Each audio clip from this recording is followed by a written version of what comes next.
My parents called my brother our pride and joy, our only son, while I was right there. So when I inherited Mom's entire real estate empire, I watched them panic as the eviction notices arrived. Before we continue, I want to hear from you. Where are you watching this from? Subscribe, say hi, and be part of our growing family. I was 28 when my mother died, and sitting in that lawyer's office 3 days after her funeral, I still smelled the lilies from her service on my black dress. My father sat to my right, dabbing his eyes with a monogrammed handkerchief. My brother Adrian lounged to my left, scrolling through his phone like we were waiting for a dentist appointment, not the reading of our mother's will. Attorney Sharon Mitchell adjusted her glasses and cleared her throat. Before we begin, I want to express my condolences. Diane was a remarkable woman and a dear friend. My father nodded solemnly. Adrian didn't look up. Sharon opened a leather folder and I noticed her hands trembling slightly. Diane revised her will 6 months ago. She was very specific about her wishes. My stomach tightened. 6 months ago, Mom had been diagnosed with stage 4 pancreatic cancer. 6 months ago she'd asked me to come over alone, and we'd spent the afternoon looking through old photo albums while she cried. To my husband, Robert Hayes, I leave my personal effects, jewelry, and $50,000. Dad's face went white. $50,000? Mom's real estate empire was worth over $8 million. She owned 17 rental properties across Atlanta, 2 commercial buildings downtown, and the family home in Buckhead worth $1.3 million alone. To my son, Adrian Hayes, I leave my vehicle and $10,000. Adrian's head snapped up. What? Sharon's voice remained steady. And to my daughter, Amelia Hayes, I leave everything else. All properties, all business assets, all remaining funds, and full control of Hayes Property Management LLC. The room exploded. Adrian shot to his feet, his chair clattering backward. This is bullshit. Mom wouldn't do this. My father grabbed the edge of Sharon's desk, his knuckles turning white. There's been a mistake. Diane always said Adrian would take over the business. She promised him. I sat frozen, my heart hammering so hard I could feel it in my throat. Sharon's expression remained professional, but I caught a flicker of something, satisfaction maybe, in her eyes. There's no mistake. Diane was of sound mind when she made these changes.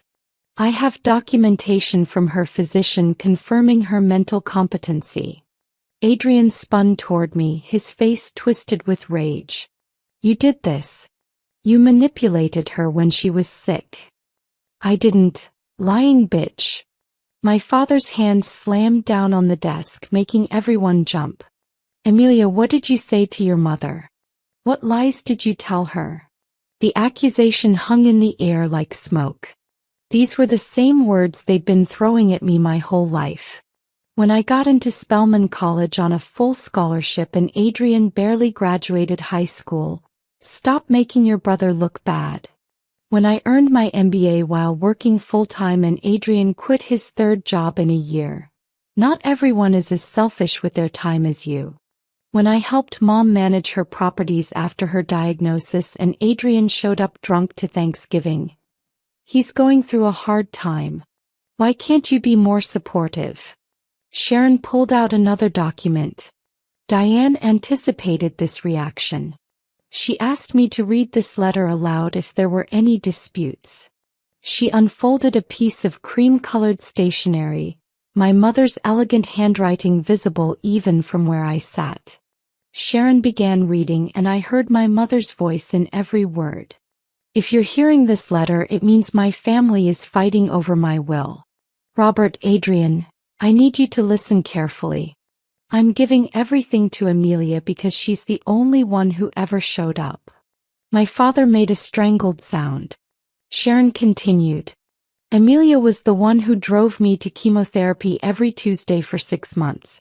She was the one who held my hand through the pain, who cleaned up after me when I was too weak to make it to the bathroom. She managed my properties, collected rent, handled repairs, all while I was dying. She asked for nothing. My eyes burned with unshed tears.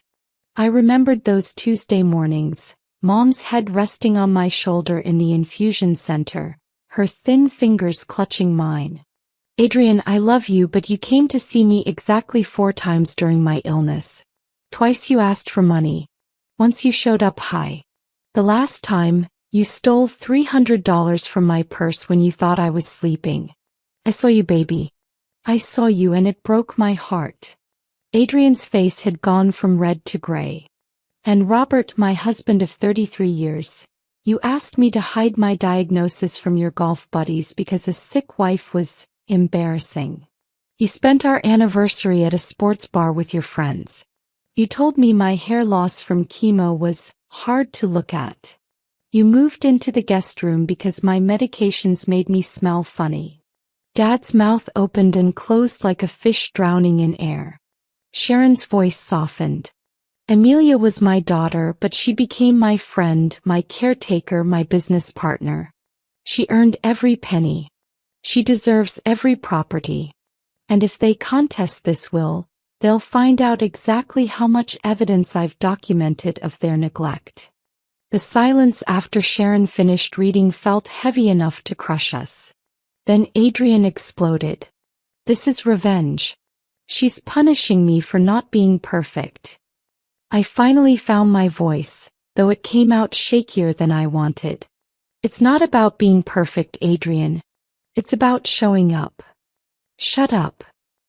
He lunged toward me and Sharon stood abruptly, her hand moving toward the phone. Dad grabbed Adrian's arm, but his words were for me. You always were a manipulative little snake. Just like your grandmother. The comparison to my maternal grandmother, a woman my father had openly despised, was calculated to wound. It always had been. I stood up, surprised by how steady my legs felt. I'm done with this conversation. Sharon, what do I need to sign? She pushed a stack of papers toward me. These transfer the properties and business accounts into your name. I'll need your father to vacate the family home within 90 days, per the will's stipulations. 90 days. Dad's voice cracked. That's my home. I lived there for 30 years. Sharon's expression remained neutral. It was Diane's home. She purchased it before your marriage with money from her mother's estate. It was never marital property. He turned to me. The deed is solely in your mother's name, as are all the properties. Diane was very careful about that. Adrian started pacing, running his hands through his hair.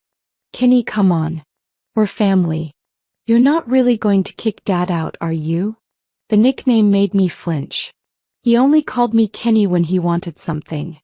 I thought about the last time I'd visited Mom, 2 days before she died. She'd been so thin, her skin papery and bruised from IVs. She'd grabbed my hand with surprising strength. Promise me you won't let them bully you, Amelia. Promise me you'll hold firm. I looked at my brother, really looked at him.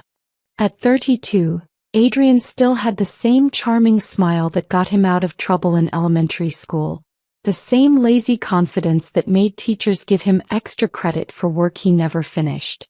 Mom used to call him her sunshine boy, her precious son. Even when we were kids, the difference in treatment was stark as lightning against a dark sky. When I was 7 and Adrian was 11, we both wanted to take piano lessons. Mom signed him up immediately, bought him a keyboard, bragged to everyone at church about her musically gifted son. When I asked for lessons too, she said we couldn't afford to. Adrian quit after 5 weeks. The keyboard gathered dust in his closet for years.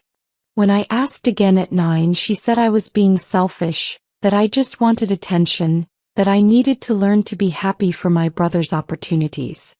I taught myself piano by watching YouTube videos on the library computer. By 16, I was playing at church services. Mom never came to watch. She said Sunday mornings were her Adrian time, when they'd go out to brunch, just the two of them. Dad worked those mornings. I ate cereal alone at the kitchen counter, then walked to church by myself. Amelia. Adrian's voice pulled me back to the present. He was using his pleading tone now, the one that used to work on Mom. We can work something out, right? Maybe I could manage some of the properties. Dad could stay in the house and help with maintenance. I felt something shift inside me, like a bone setting after years of being broken. No. The word came out clear and strong, and I watched both of them recoil as if I'd slapped them. What did you say? Dad's voice was dangerously quiet. I said no. I turned to Sharon. How quickly can we process the eviction notices? Adrian grabbed my arm, his fingers digging in hard enough to bruise. You're not serious. Amelia, this is crazy. We're your family. I jerked away from him, and something in my face must have frightened him because he stepped back. Family? You want to talk about family, Adrian? My voice was rising, years of swallowed words finally forcing their way out. Remember my high school graduation? When I gave the valedictorian speech and you and Dad didn't show up because you had tickets to a Falcons game. That was one time. It was my graduation. Mom came, took pictures, told me she was proud. But that night at dinner, all Dad talked about was your catch at your recreational football game. You were 21 years old playing in a beer league, and that was more important than my academic achievement. Dad's face hardened. You always were jealous of your brother. Remember when I got accepted to Spelman? I wasn't finished. The dam had burst and the flood was unstoppable. Full scholarship, early acceptance. I came home so excited. You know what Mom said? That's wonderful, honey. Adrian, pass the potatoes. Sharon was watching me with something like pride. She'd known my mother for 20 years, had handled her legal affairs since before I was born. She'd seen everything. Adrian tried a different approach, his voice softening. Kenny, I know we weren't perfect, but we loved you. We still love you. Love. The word tasted bitter. When I was 15, I saved up for 8 months to buy a used laptop for school. I kept the money in an envelope in my drawer. 2 days before I had enough, the money was gone. That was years ago. Adrian started, but I cut him off. You took it to buy a chain necklace. A gold chain you wore twice before losing it at a party. When I asked Mom for help, she said I must have miscounted, that I was irresponsible with money. But I saw that necklace around your neck, Adrian. I knew. The memory was so vivid it might have happened yesterday. I'd stood in Mom's bedroom doorway, tears streaming down my face, showing her my empty envelope. She'd been putting on earrings, getting ready for one of Adrian's football games. Babies lose things all the time, Amelia. Maybe you spent it and forgot. You need to be more careful. But Mom, I counted it every night. I said no. Her voice had gone sharp. I won't have you accusing your brother of stealing. He would never do that. Now I need to finish getting ready. I'd seen the chain glinting against Adrian's collarbone that very evening, thick in gold and expensive. 8 months of babysitting money gone. I'd worked 3 jobs through college. Graduated with a 4.0. Earned my MBA while managing a full-time position at a marketing firm. And through it all, Adrian drifted from job to job, girlfriend to girlfriend, apartment to apartment, always landing softly because Mom and Dad were there to catch him. He'd totaled 3 cars. They bought him new ones. He'd been evicted twice. They paid his back rent and security deposits. He'd shown up to Christmas 2 years ago with a black eye and a story about a misunderstanding at a bar. Dad called him spirited. When I stayed out 30 minutes past curfew at 17, Dad called me a whore. Amelia, Sharon said gently, pulling me back. We can continue this another time if you need. No? I wiped my eyes, angry at myself for crying. I want this done. Sharon slid the papers across her desk. Sign here, here, and here. These transfer all assets into your name effective immediately. My hand was steady as I signed. Each signature felt like reclaiming a piece of myself. The properties generate approximately $45,000 per month in rental income, Sharon continued, pulling out another folder. Your mother's financial advisor has been managing the accounts. He'll brief you tomorrow at 10. $45,000 per month. I'd been making $62,000 per year at my marketing job. My apartment rent was $1,300 a month for a studio in a decent neighborhood. I'd eaten ramen for dinner 3 nights last week. There's more, Sharon said quietly. Your mother left detailed instructions for each property. She wanted you to know that the 2 commercial buildings downtown, the tenants' leases are up for renewal next month. Your father's construction company occupies one of them at a significantly reduced rate. $3,000 per month when the market rate is $12,000. Dad's face went purple. She wouldn't dare. She already did. Sharon's smile was razor thin. The lease expires in 42 days. Amelia can choose to renew at market rate or decline to renew entirely. I thought about Dad's construction company. It had been struggling for years, held together by Mom's subsidized rent and the occasional contract she threw his way through her property management business. Without that support, what happens if I decline to renew? I asked. Adrian made a desperate sound. Kenny, Dad's business is in that building. All his equipment, his office, everything. You can't just... I'm asking Sharon a legal question, I said, not looking at him. Your father would need to relocate within 30 days of lease termination, Sharon replied. All equipment would need to be removed, and the space restored to its original condition.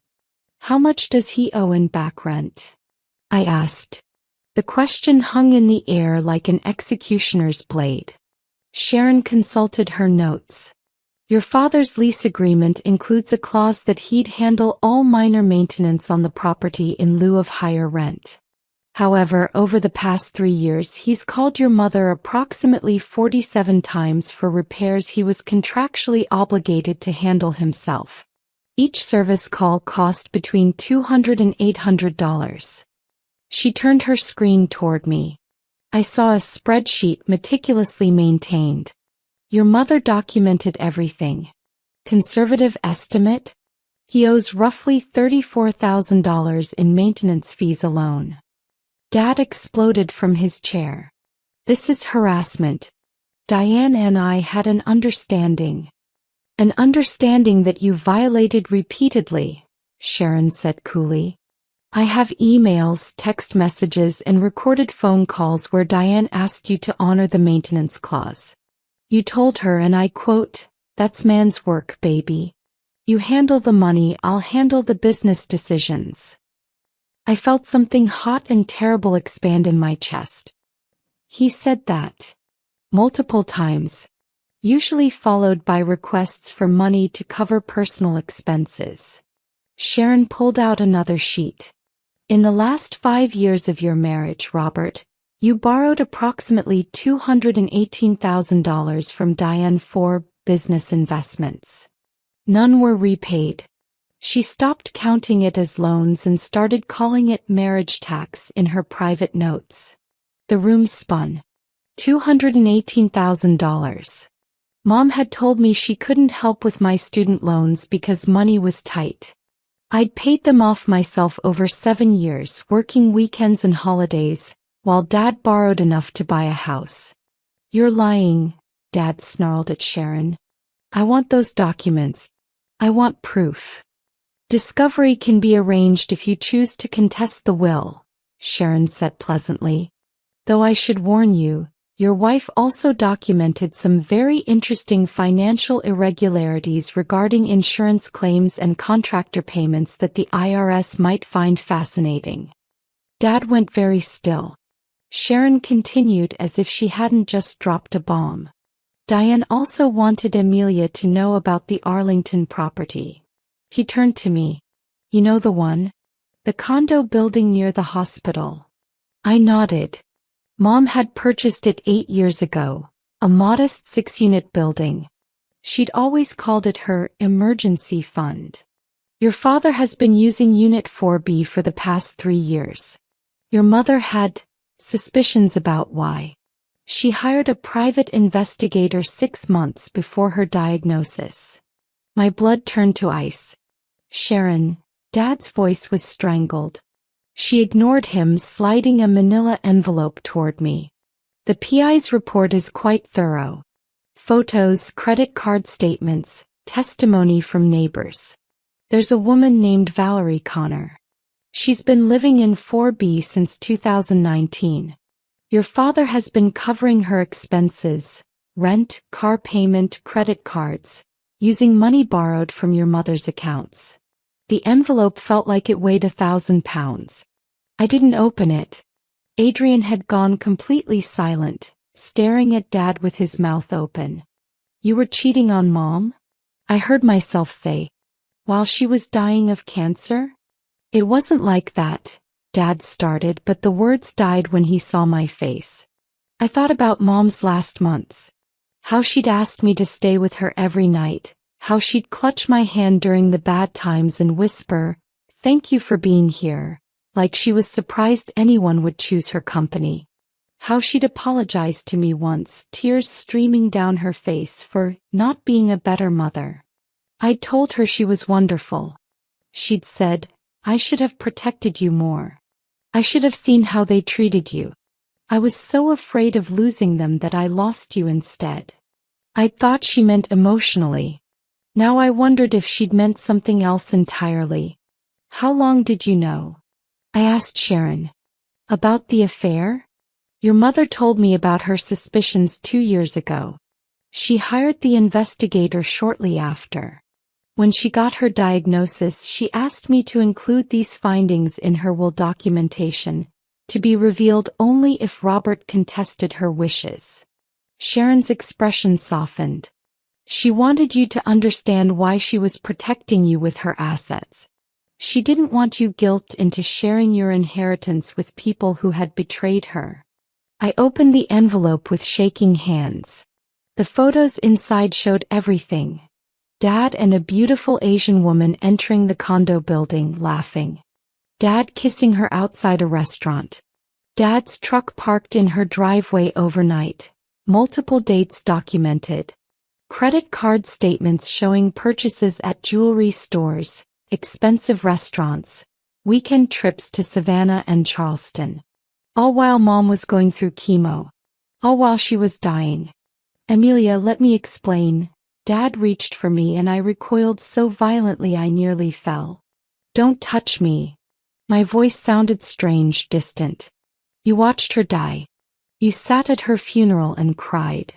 You gave a eulogy about your beloved wife and your 33 years of devotion.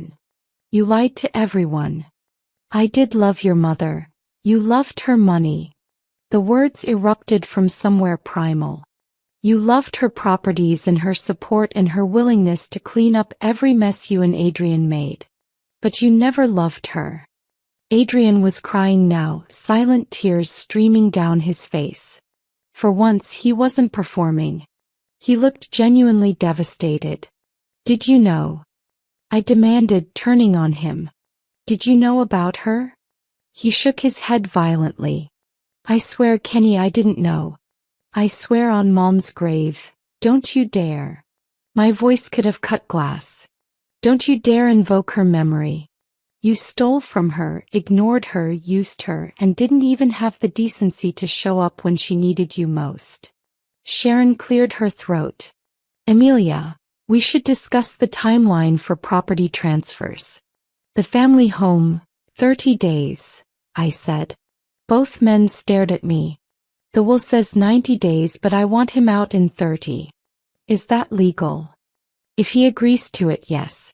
If not, you'll need to go through formal eviction proceedings, which typically take 60 to 90 days in Georgia. I looked at my father. This man who'd called me his little princess when I was 5, who'd taught me to ride a bike, who I desperately wanted to impress for decades. This stranger who'd betrayed everything. 30 days or I start formal eviction and release these photos to everyone you know. Your golf buddies, your church, your business associates. Everyone. His face crumpled. Amelia, please. I'm your father. You were Mom's husband. You made vows to her. You broke them. I stood up, gathering my purse. I want you out of her house in 30 days. I want your construction equipment out of the commercial building within 42 days. Or I'm charging you market rate retroactively for the past 3 years. That's roughly $360,000 you'll owe me. I don't have that kind of money. Then I suggest you start packing quickly. I turned to Adrian. He looked smaller somehow, deflated. And you? I'm selling the rental property you're living in. Mom bought it for you 3 years ago when you couldn't make rent anywhere else.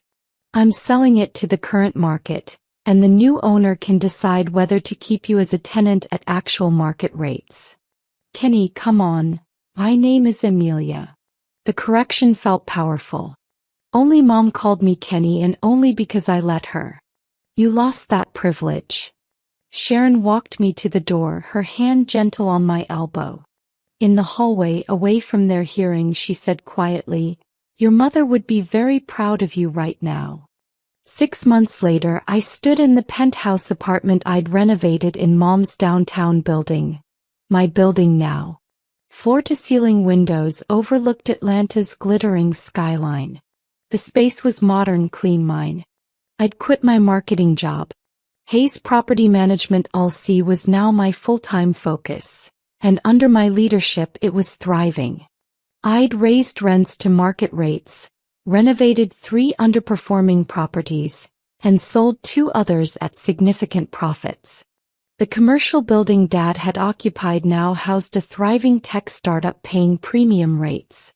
I'd found Valerie Connor through the PI's notes and had a fascinating conversation with her. Turns out Dad had told her he was divorced, that his ex-wife was vindictive and keeping his money tied up in court. She'd been horrified to learn the truth and had moved out within a week, leaving Dad scrambling. He'd shown up at my door twice, trying to apologize, negotiate, explain. I'd had the locks changed and hired a lawyer who sent very official cease and desist letters. Adrian had called me 63 times in the first month. I'd blocked his number after he showed up drunk at my apartment building, screaming about family loyalty until security escorted him out. I'd heard through mutual acquaintances that Dad's construction business had folded. Adrian was working at a warehouse, living with friends. They'd both contested the will initially, then withdrew their challenges when Sharon threatened to release everything. The affair documentation, the financial irregularities, the documented neglect during Mom's illness. My phone buzzed. A text from Sharon, "Another excellent month. Your mom would be so proud." I walked to my balcony, glass of wine in hand. The city sprawled beneath me, full of lights and life and possibility. I thought about Mom's last words to me, her hand thin and cold in mine. "Be brave, baby girl. Take what's yours. Don't let them make you small anymore." I'd promised her then. I was keeping that promise now. Somewhere in this city, my father and brother were learning what it meant to stand on their own. And I was learning what it meant to finally, truly be free.